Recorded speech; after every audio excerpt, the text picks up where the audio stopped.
Fog Entertainment back again with another movie review. And we're looking at John Wick. 9 years ago this bad boy came out. Rest in peace, Lance Reddick, of course, starring as Sharon in this movie, or Sharon, whatever, I don't know how you pronounce it, right? And I was watching this movie, I've watched it a few times, right, other day, in Francis, and I'm like, I know that guy. Turns out that guy is big, sexy Kevin Nash. So yeah, Kevin Nash made an appearance in this movie, but thought I'd point that out at the start of the review rather than a wee bit later on. But anyway, I digress. Let's kick off to the start of this movie. Basically, we're introduced to John Wick, this ex-assassin who used to work for Figo Tarasov. And pretty much, yeah, ex-assassin, like I said, the movie kicks off, his wife dies, we kind of get this like farewell to his wife, she's in the hospital bed, blah, and then it turns out she left him a puppy, and he's loving life. This puppy, it's like a beagle, it's like a beagle puppy, he's taking it everywhere in his big dead, I think it's a Dodge Challenger, I think it is. He goes to the petrol station, these Russians show up, he's like, what's going on here? Russian's like, how much is it? 1969, it came out, well, I want it. He's like, how much? He's like, no price. And he speaks in Russian. He's like, everything's got a price, bitch. And then John Wick's like, not this, bitch. And then drives off. Later that night, his dog needs out to go to the toilet. He walks down the stairs with his dog, his puppy, Beagle. And then Tarasov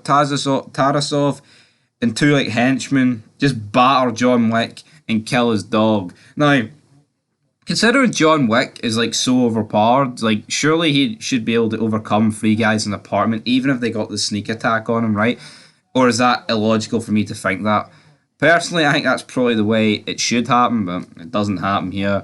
He gets battered, even his dog gets like booted in the fucking neck, and then John Wick passes out, he wakes up, and his dog, man, his wee dog, crawled over to him and it died beside him. Very sad, especially you like animals. I like animals, right? I think there's some dogs that are pisser than others, but you know what?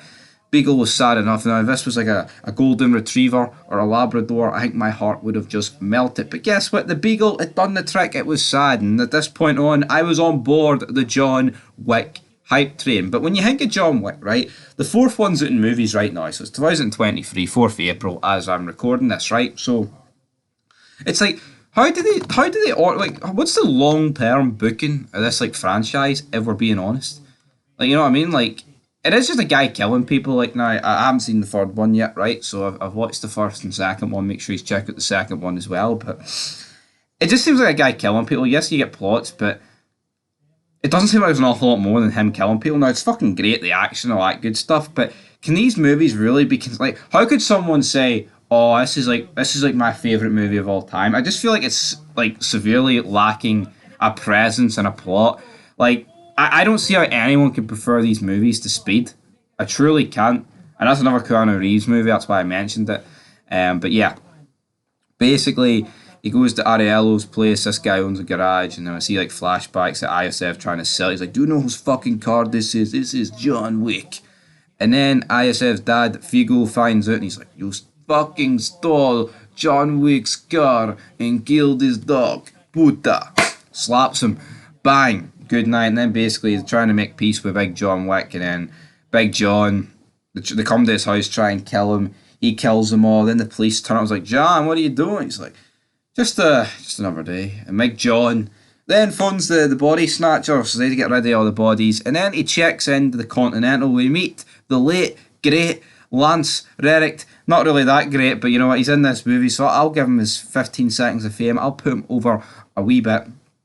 So yeah, he's in here. He's like the receptionist at the hotel, but on this ground of the Continental, so they're across the world, so to speak, you're not allowed to kill each other. So this is like where all the hitmen and assassins all over the world, like it's like a branch, it's like a hotel branch.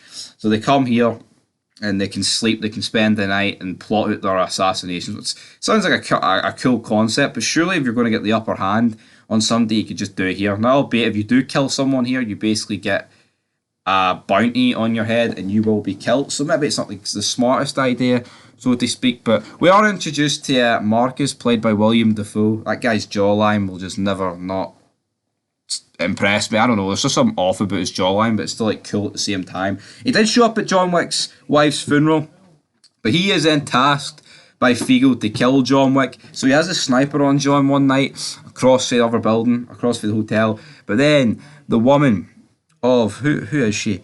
Who's the brunette in this movie, man? I don't know. Bridget Regan, played by what's her real name? Addie. Going to assume that's her name. She tries to kill John, but John is alerted by the sniper of Marcus William Defoe. All good. And then he gets Clark Peters playing Harry in this to watch her, but then she ends up killing him, which was like, this guy just looked really weak in my opinion. But this is Harry. So yeah, we've got two actors for The Wire in this, Clark Peters and Lance Reddick. If you know, you know, brother. Oh, my brother, testify. Or was it Adriana Palicki that played Miss Perkins? That might have been her, actually. I'm not really 100% sure. I've kind of lost all faith here. But yeah, all good in the hood. So John Wick goes out, chases Isev to basically this, like, there's loads of scenes where he's chasing him, right? And he ends up killing the son, Isev Tarasov. Boom, he's dead. Then basically you've got the final showdown with the big man himself, Figo Tarasov. Also, Dean Winters in this. He's also in Brooklyn Nine-Nine. He's playing the character of Avi. He did kill Kevin Nash outside the clubhouse. Or not the clubhouse, the club. Which, I thought it was Kevin Nash, but then like I looked at it, it's like, there's no way John Wick's like that close to height in him, but the way I guess the way it was shot, they were trying to make John Wick look a wee bit bigger, so to speak. So yeah, it was a good scene. But basically, John Wick kills everybody, man. There is just no escaping John Wick in this movie. Avi gets a shot and he shoots like John Wick in the side, and he's loving life, and John Wick like runs into him and he's hanging onto the window, and then Figo turns up and just smashes the car into John Wick, which basically squishes Avi, and then yeah. Basically, of course, Figo gets the most offense in against John Wick, which is a bit stupid considering, like, out of all, like, his henchmen and, like, everyone, you know, he's, like, one of the older guys. I mean, I'm not saying old guys can't fight, but you get where I'm coming from. But John Wick eventually kills him, and then basically we started the movie with the prologue of him walking.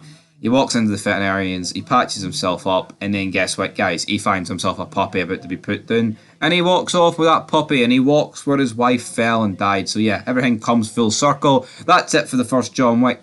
It's a good movie. As a standalone, it's an 8, but as a franchise, it's like, it just feels like they're just going to repeat the same pattern all over again. And each movie, it's just going to be a more stupid reason why he starts killing people. But anyway, 8 out of 10. Till then, peace.